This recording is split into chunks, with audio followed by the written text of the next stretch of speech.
Never run out of battery again with the INIU portable charger, the slimmest 10,000 milliamp hour power bank that keeps your devices charged on the go. Stay powered up wherever you go. Click the link in the video description to shop now on Amazon. David Suchet reveals how he really feels about Poirot 12 years after last playing him.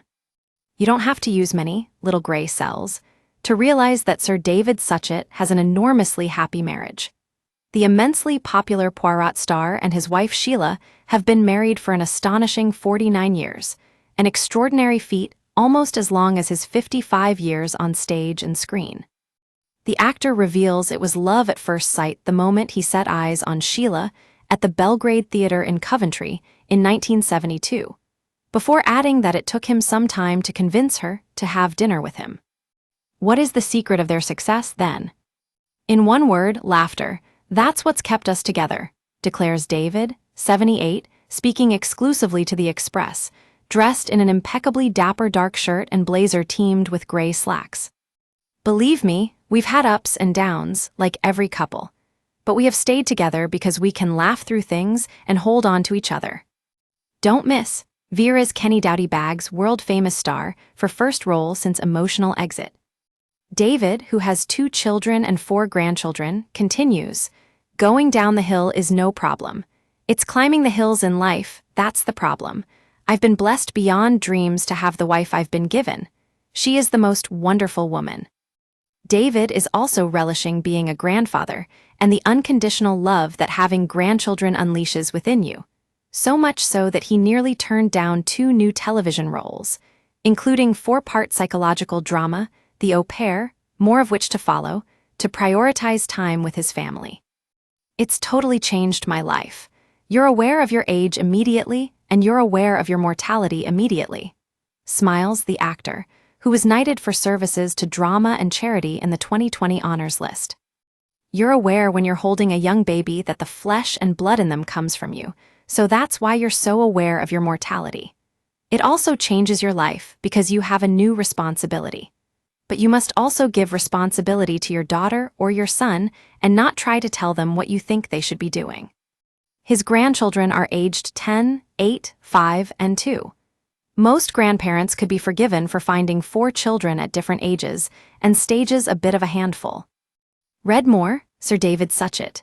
To the world I'm Hercule Poirot Aube, for parents who changed allergy law after Natasha's tragedy, Sir David Suchet's wife on embarrassment over knighthood ceremony.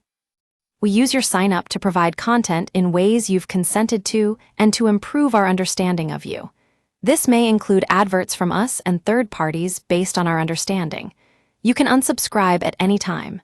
Read our privacy policy. But not so for David. The cliché is, "It's lovely to have your grandchildren for the day because you can give them back at the end," he laughs. That's not my experience. My experience is that it's lovely to have them round for the day, but it's also wonderful to be part of a family where you can really enjoy the feeling of being a grandfather and a grandmother all the time. It's a very special relationship. All the same, he does admit that being a grandparent, as he approaches his 9th decade, poses certain challenges. "We are actually old to be grandparents, and it's very, very tiring indeed. Perhaps it's becoming a grumpy old man, but I've grown very noise-sensitive. But what are 2-year-olds supposed to be? Quiet? Certainly not. It's not part of the job description. That's fine. So yes, there are things you have to learn and develop and adapt to as a grandfather." But the joy he gleans from their shared experiences is a huge part of why he always puts family first. "That absolutely dictates when I will work," he says. Filming Agatha Christie's Poirot over an astounding 24 years took him frequently across France and England, from London to the Lake District.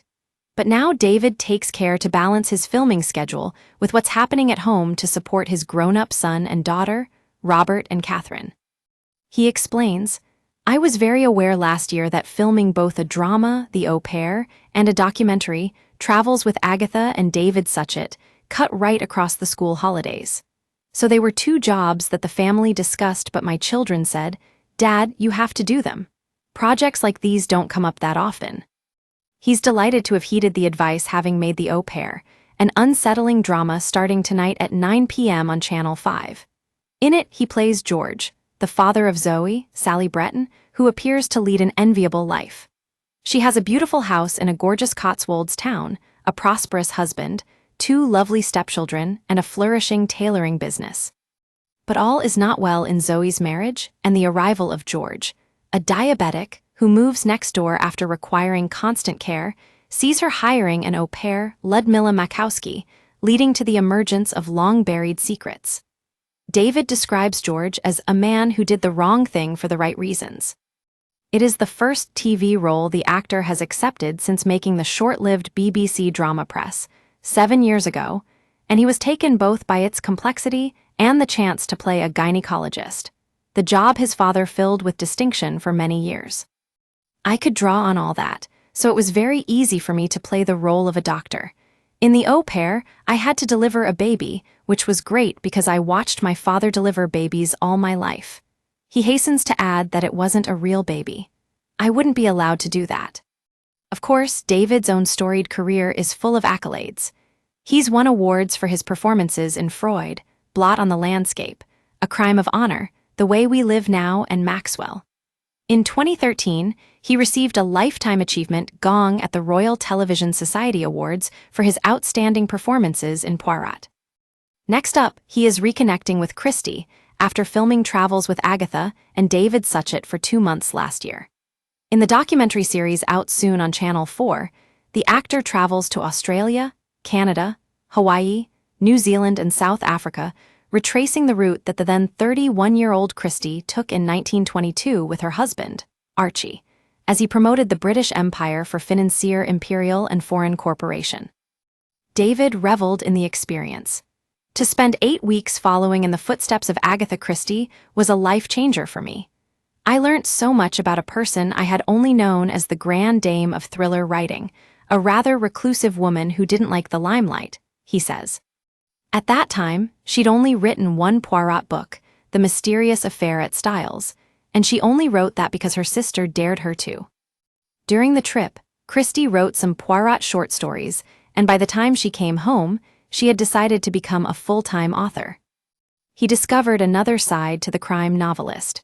I met a young lady who was independent, adventurous, charming, a bit of a flirt. What an honor for me to follow in the footsteps of this woman who actually changed my life, he chortles. Do you feel thankful to her? Oh, yes, how could I not? Poirot continues to have an exceedingly positive impact on David's life. I very much miss him. I can't not because I'm reminded of him every single day when people come up to me and say lovely things. The appeal is multi-generational. I met a young boy of 9 in the hairdressers recently. His reaction was absolutely amazing because an hour previously he'd been watching Poirot. Isn't that wonderful? Children adore the character. Some youngsters send me pictures of them dressed as Poirot, with the mustache, the cane, the poinsettia in the buttonhole, and they're tiny. Other fans, he discloses, break down because Poirot reminds them of the time they would sit with their gran and granddad or their mother watching the show. I couldn't wish for a better tribute. You can't foresee that sort of reaction. That's why I never take it for granted. Many fine actors have taken on the role since David hung up Poirot's Homburg hat in 2013. Sir Kenneth Branagh and John Malkovich spring to mind. Yet David is reluctant to pass judgment on any of his successors. They have remade Poirot with other actors, and so they must, just as they must keep staging Shakespeare's plays with different actors. I've taken over hundreds of roles that have been played by other people, he begins. I haven't watched any of the more recent Poirots. I don't want to because people will always ask me about them, hoping I will criticize them. But that's not my nature. Every actor I've ever known always tries to do their best. So I wish all those who play Poirot now, and in the future, the very best of luck, because the character is such a wonderful gem. Would he ever be tempted to pick up Poirot's cane again? I wouldn't do him on television now. I'd love to have played him on the big screen, but that never came my way. He's gone now, and I've got to let him go, but I won't be allowed to let him go while the public is still enjoying him. There is clearly no sign of Poirot fading quietly into the background. I couldn't have asked for a better role. Those dramas will never date because they were dated when they were made, he says. I'm just beginning to realize that the character I finished playing in 2013 will have a life after I've gone, and it is such a privilege to know that. None of this was planned, but I just feel eternally grateful for what I've been given. But while David may have moved past Poirot, he's not done with television drama just yet. The only thing he rules out playing is a contemporary detective. It's not my medium. I'm not a crime reader and I'm not a crime watcher. I'm just a crime player, he teases. I'd love to do some more TV drama. I've just been offered a big series and I've got 2 that are being developed for me and a couple more documentaries as well. So he doesn't see himself reaching for the pipe and slippers anytime soon then? No, I will only retire when the telephone stops ringing, he says. There seems little likelihood of that happening anytime soon.